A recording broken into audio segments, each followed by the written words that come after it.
शिष्य गुरु संवाद केंद्र पिछले 27 वर्षों से आदिवासी बहुल इलाका बांसवाड़ा में अपने विद्यार्थियों के साथ नियमित नए नए विषयों पर संवाद कर रहा है। आज के संवाद का विषय है भ्रष्टाचार और यह विषय इसलिए उभर कर आया कि कई दिनों से लगातार आईएएस अधिकारी श्री सुबोध अग्रवाल जी का नाम समाचार पत्र के प्रथम पृष्ठ पर आ रहा है।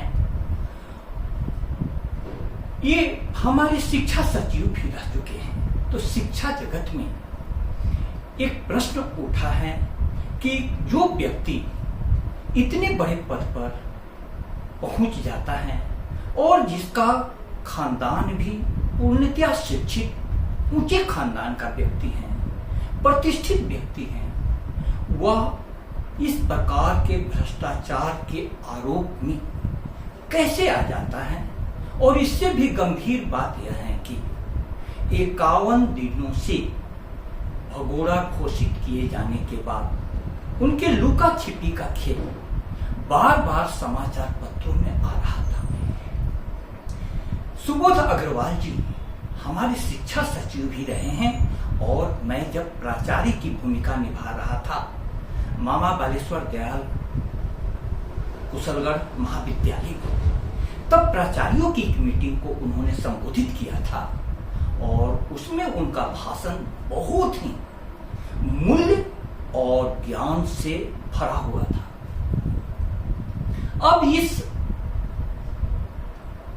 परिस्थिति में आज यह चर्चा का विषय है कि भ्रष्टाचार क्यों हमारी व्यवस्था में इतनी जड़ें जमा चुका है कि दुष्यंत साहब के शब्दों में कहूं तो यहां आते आते सूख गई हैं कई नदियां, मुझको मालूम है पानी कहां ठहरा हुआ होगा, सारा जिस्म बोझ से दुहरा हुआ होगा, मैं सजदे में न था आपको धोखा हुआ होगा, मैं सजदे में न था आपको धोखा हुआ होगा। भारत के प्रधानमंत्री स्वर्गीय श्री राजीव गांधी जी ने कहा था कि ऊपर से जो पैसा चलता है, रुपया भेजा जाता है, वह महज 14 पैसा ही जनता तक पहुंच पाता है। इस भ्रष्टाचार के आलम में आज भारतीय ज्ञान परंपरा केंद्र के आलोक में यह चर्चा हो रही है और हमारे साथ इस चर्चा को आगे बढ़ाने के लिए श्री गोविंद गुरु राजकीय महाविद्यालय की दर्शन शास्त्र की प्रोफेसर डॉक्टर अंजना रानी जी भी उपस्थित हैं। इस संबंध में सबसे पहली बात यह समझनी है कि सम्यक बोध के अभाव के कारण भ्रष्टाचार इतनी जड़ें जमा चुका है। सम्यक बोध का मतलब क्या हुआ? सम्यक बोध का मतलब होता है कि जो भी वस्तु है या व्यक्ति है उसका सही मूल्यांकन करना। आज के समाज में खासकर भौतिकवाद के प्रभाव में धन, पद, प्रतिष्ठा सामाजिक आधार का मूल्यांकन का सबसे ऊंचा पैमाना हो गया है। एक समय यह समाज था जो आत्म प्रतिष्ठित लोगों का सम्मान करता था। बुद्ध और महावीर जब समाज में थे तब धन, पद, प्रतिष्ठा छोड़कर कई लोग उनके पीछे चल गए, सन्यासी बन गए, भिक्षु हो गए, श्रमण कहलाए। आज उस आत्म प्रतिष्ठा वाले जगत से हम सामाजिक प्रतिष्ठा में इस जगह पहुंच गए हैं जहां व्यक्ति का मूल्यांकन, उसके पास कितना धन है, उसका पद कैसा है, उसकी प्रतिष्ठा कितनी है, सारे बाहरी तत्वों के आधार पर की जा रही है। तो जब भी मूल्यांकन का आधार बन जाएगा तब पूरी तरह से समाज की व्यवस्था गड़बड़ा जाएगी। किसी प्रसिद्ध कवि ने बहुत ही प्यारे शब्दों में कहा है महफिलें ज्यों ज्यों हंसी तन्हाइयां बढ़ती गई, आप ज्यों ज्यों पास आए खाइयां बढ़ती गई। महफिलों में लोग हंसते हैं और पाते हैं कि हमारी हंसी के पीछे तन्हाइयां छुपी हुई हैं। ज्यों ही किसी व्यक्ति का नजदीक से दर्शन कीजिए तो आपको दूरियां बढ़ने लगती हैं, क्योंकि आपने समझा था क्या और वह निकला क्या। महफिलें ज्यों ज्यों हंसी तन्हाइयां बढ़ती गई, आप ज्यों ज्यों पास आए खाइयां बढ़ती गई। यह कौन सी धूप है इस महानगर में दोस्तों, हम तो छोटे हो गए परछाइयां बढ़ती गई। हम तो छोटे हो गए परछाइयां बढ़ती गई। आत्मा छोटी होती जा रही है और परछाइयां धन पद प्रतिष्ठा बढ़ती जा रही है। जस्टिस यशकांत वर्मा जी का और आईएएस सुबोध अग्रवाल जी का प्रथम पृष्ठ पर बड़ा समाचार आया। तब यह हर व्यक्ति सोचने को मजबूर हो जाता है कि जिन्हें सब कुछ मिल चुका है फिर भी भ्रष्टाचार में उनका नाम क्यों आता है। आज समाज के सामने यह सबसे बड़ी चुनौती है। मैं इस संदर्भ में कहना चाहता हूं कि भारतीय ज्ञान परंपरा ने सबसे पहले शिक्षा का मूल उद्देश्य आत्मा की खोज को बनाया। आत्मा का अर्थ होता है कि तुम अपने आप को जानो। इसलिए भारतीय संस्कृति का सबसे महत्वपूर्ण प्रश्न था, मैं कौन हूं, मैं कौन हूं, मैं कौन हूं। तो क्रमशः गुरु के आश्रम में साधना के तहत यह पता चलता था कि मैं तन नहीं हूं। फिर पता चलता था मैं मन भी नहीं हूं। तब अंत में यह निष्कर्ष मिलता था कि मैं आत्मा हूं। हमारे अंदर में कोई बैठा हुआ है जो जागृत होने पर किसी भी गलत काम को टोक देता है। इसलिए आत्मा की परिभाषा मेरी नजर में है, टोक देता है कदम जब भी गलत उठता है। ऐसा लगता है कि कोई मुझसे बड़ा है मुझ में, अब तो ले दे के वही शख्स बचा है मुझ में, मुझको मुझसे जुदा करके जो छुपा है मुझ में। हमारे अंदर में एक आवाज है, उस आवाज को ढूंढने की साधना गुरु के आश्रमों में होती थी। वह आत्मा की आवाज है। एक छोटी सी कहानी विद्यार्थियों की समझ के लिए मैं रखता हूं ताकि स्पष्ट हो सके। एक गुरु के पास दो जिज्ञासु जाते हैं कि हमें ज्ञान दीजिए। गुरु ने कहा दोनों को एक कबूतर देते हुए कि इस कबूतर को वहां जाकर के मार के लाना मेरे पास, जहां कोई भी देख नहीं पाता हो। एक शिष्य गया और कुछ देर के बाद ही कबूतर की गर्दन मरोड़ करके लौटा। गुरु ने पूछा कि तुमने कबूतर को मार दिया? तो उसने कहा कि हाँ। वहां किसी ने नहीं देखा? उसने कहा कोई नहीं था, गली था, मैं अकेला था। गुरु ने कहा कि तुम यहां से निकल जाओ, मैं तुम्हें ज्ञान नहीं दूंगा। दूसरा विद्यार्थी लौटा ही नहीं। गुरु उसकी खोज में बहुत दिनों के बाद निकला कि दूसरा विद्यार्थी लौटा क्यों नहीं। तब गुरु खोजते खोजते उसके पास पहुंचा तो उसने देखा कि कबूतर उसके कंधे पर बड़े प्रेम से बैठा हुआ है। गुरु ने कहा कि तुम लौटे क्यों नहीं? क्या तुम्हें कोई ऐसी जगह नहीं मिली जहां पर कबूतर को मारा जा सके, एकांत में? उसने कहा कि कोई ऐसी जगह नहीं मिली। मैं एकांत में गया तो कबूतर देख रहा था और मैं कबूतर को देख रहा था। फिर अंधेरे में गया तो अंदर से कोई मुझे देख रहा था। ऐसी कोई जगह नहीं मिली कि जहां मेरी आत्मा मेरे को नहीं देख रही थी। इसलिए भारतीय संस्कृति में परिभाषा है आत्मवत, आत्मा के समान। सारे प्राणियों में अपनी आत्मा के समान देखना, यही धर्म है, यही ज्ञान है। क्योंकि उसको अपनी आत्मा की खोज में यह पता चल गया कि जो कोई भी कर्म करूंगा उसको तो मेरी आत्मा तो देख ही रही है, फिर मैं गलत आचरण कैसे कर सकता हूं, भ्रष्ट आचरण कैसे कर सकता हूं। और जीवन में आत्मा की जरूरतों के लिए, आत्मा को बड़ा बनाने के लिए धन बहुत ज्यादा जरूरी नहीं है, पद बहुत बड़ा होना जरूरी नहीं है, प्रतिष्ठा बहुत ज्यादा होना जरूरी नहीं है।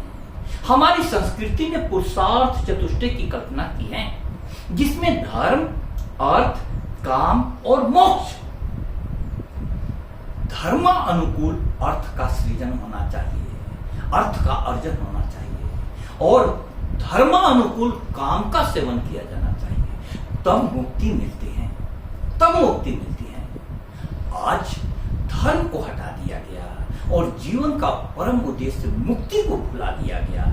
इसीलिए अर्थोपार्जन के पीछे दुनिया पागल हुई जा रही है। और इतना अर्थ क्यों जरूरी है? क्योंकि कामनाएं अनंत हैं, हजारों ख्वाहिशें दिल में ऐसी कि हर एक ख्वाहिश पर दम निकले। बहुत निकले मेरे अरमान, फिर भी बहुत कम निकले।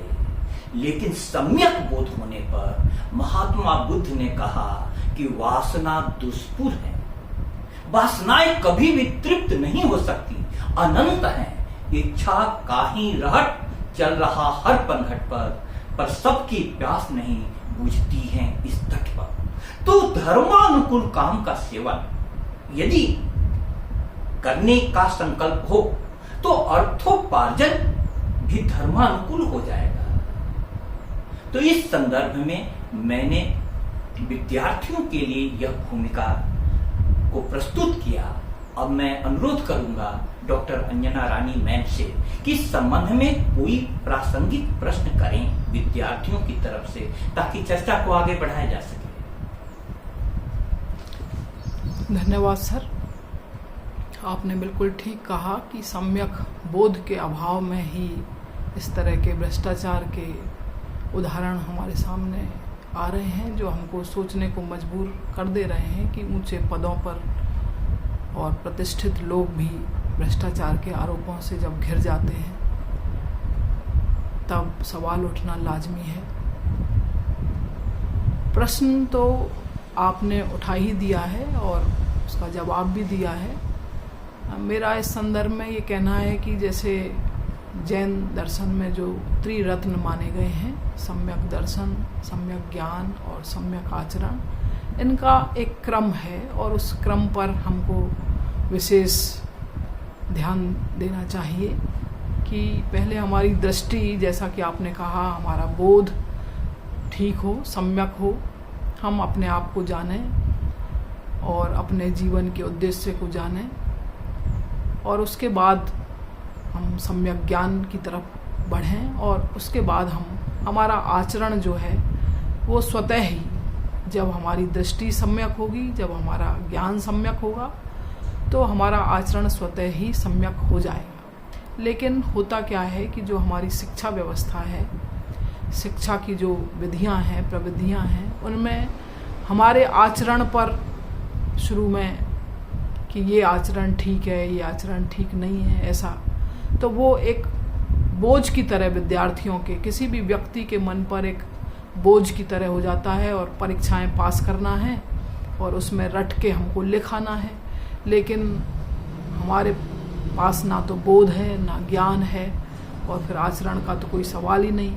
जब तक कोई देख रहा है, आपने बहुत सुंदर कहानी के माध्यम से इसको समझाया, तब तक हम ईमानदार बने हुए हैं। जैसे ही हमको लगे कि यहाँ हम पकड़े नहीं जा सकते तो वहाँ हमारा आचरण भ्रष्ट हो जाता है। तो इसके लिए ज़रूरी यही है कि जैन दर्शन ने जो त्रिरत्न कहे हैं और इनके क्रम को हम ध्यान में रखें और बोध और ज्ञान पर जोर दें और आचरण स्वतः फलित होगा, ऐसा मेरा मानना है। एक बहुत बड़ा प्रश्न आज के संदर्भ में उठ रहा है कि सर्वाधिक जोर आचरण पर आज की व्यवस्था दे रही है, अर्थात दूसरों को दिखाने पर। इसीलिए मैंने कहा कि एक होता है शब्द आत्म प्रतिष्ठा। एक बुद्ध और महावीर भी राजा के लड़के थे। जरूर कुछ बात हुई, जो राजमहलों में नहीं मिली, तो उन्होंने तपस्या के लिए राजमहल छोड़ दिए और एकांत में जाकर के उस आत्म प्रतिष्ठा को जाना। और आत्म प्रतिष्ठा को जाने के बाद वे पुनः लौट करके आते हैं अपनों के बीच में उस आत्म प्रतिष्ठा के बारे में संदेश देने के लिए। तो उस समय के समाज में बहुत बड़ा परिवर्तन उन दोनों के कारण हुआ कि कई राजकुमार भिक्षु बन गए भगवान बुद्ध के प्रभाव में, कई राजकुमार श्रमण बन गए भगवान महावीर के प्रभाव में। तो उस समय अंतर की खोज, आत्मा की खोज का माहौल था। आज समाज का मूल्य बदल गया है। आज सबसे ज्यादा महत्व सामाजिक प्रतिष्ठा को दिया जा रहा है और सामाजिक प्रतिष्ठा, समाज जिसको देखे वह आचरण सबसे महत्वपूर्ण हो गया है। हम लोग समाज को देख रहे हैं, समाज में भी जो भ्रष्टाचार के द्वारा किसी भी प्रकार से धन कमा लेते हैं, समाज उसकी कोई चिंता नहीं करता है। एक दावत दो, पूरा समाज तुम्हारे पास उपस्थित है, तुम बड़ा पद पालो, समाज उसके बाद प्रश्न नहीं उठाता है कि यह पद कैसे पाया गया। तुमने प्रतिष्ठा अर्जित कर ली, पूरा जमाना प्रदर्शन का हो गया है, तो लोग समाचार पत्रों में और मीडिया के माध्यम से बहुत ज्यादा नाम कमा लेते हैं। तो यह जो प्रदर्शन की दुनिया है, हमारे जैन दर्शन में सबसे पहला रत्न था सम्यक दर्शन। सम्यक दर्शन का अर्थ हुआ कि हमारी दृष्टि कहां पर है, समाज पर या स्वयं पर। तो उनकी दृष्टि स्वयं पर थी। यह जीवन हमें जीना है और इस जीवन में सबसे महत्वपूर्ण न तन है न मन है, वह आत्मा है। उस आत्मा के लिए एक विद्या होती थी जिसको गुरु के आश्रम में विद्यार्थी प्राप्त करता था। आजीविका के लिए उस समय दूसरी विद्या होती थी जिसको अविद्या कहा गया है, वह आजीविका कमाने के लिए। लेकिन आज आजीविका इतना महत्वपूर्ण हो गया है, धन पद प्रतिष्ठा इतना महत्वपूर्ण हो गया है कि लोग अपनी आत्मा को बेचने के लिए तैयार हैं। क्यों? क्योंकि सामाजिक प्रतिष्ठा, दूसरे की नजर में हमें बड़ा बनना है, हम अपनी नजर में कैसा भी हो, क्योंकि मेरी मुलाकात स्वयं के साथ होते ही नहीं है, जब भी मुलाकात हो रही है दूसरों के साथ। लेकिन भारतीय ज्ञान परंपरा कहती है कि सबसे पहली मुलाकात स्वयं के साथ होनी चाहिए। इसलिए जीवन के सफर में अपने के साथ, खुद के साथ सफर में रहे तो अच्छा है। हम बेखबर हैं, खबर में रहे तो अच्छा है। खुद के साथ अपना अवलोकन करते रहना चाहिए, आत्मा अवलोकन। इसलिए गांधी जी ने जो पुस्तक लिखी है, सत्य के साथ मेरे प्रयोग, माई एक्सपेरिमेंट विथ ट्रुथ, आत्मा अवलोकन का सबसे अद्भुत उदाहरण प्रस्तुत करते हैं। तो आज समाज में आचरण पर जोर दिया जाता है और बार बार पढ़ाया जाता है, सत्य बोलो, ईमानदार बनो। लेकिन ज्यों ही किसी को मौका मिलता है, एकांत मिलता है, जगह मिलता है, वह असत्य बोलने लगता है, बेईमानी पर उतर आता है। तो इस संदर्भ में आज का यह विचार का बिंदु महत्वपूर्ण है कि आचरण महत्वपूर्ण है या आत्मा। भारतीय ज्ञान परंपरा में आत्मा को ज्यादा महत्व दिया गया है कि आत्मा को जगाओ। इसीलिए सुबोध शब्द का अर्थ हुआ सम्यक बोध। हमारा जीवन किस लिए बना है? आखिर इतना धन कमाने के बाद भी जब इतनी बार भगोड़े के रूप में लुका छुपी का समाचार आ रहा है बार बार, तो एक प्रतिष्ठा को धक्का पहुंच रही है, जबकि हो सकता है कि वह व्यक्ति वैसा हो नहीं। तो यह सम्यक बोध जगाना जरूरी है कि हमारा जीवन का उद्देश्य क्या है। बहुत बहुत धन्यवाद।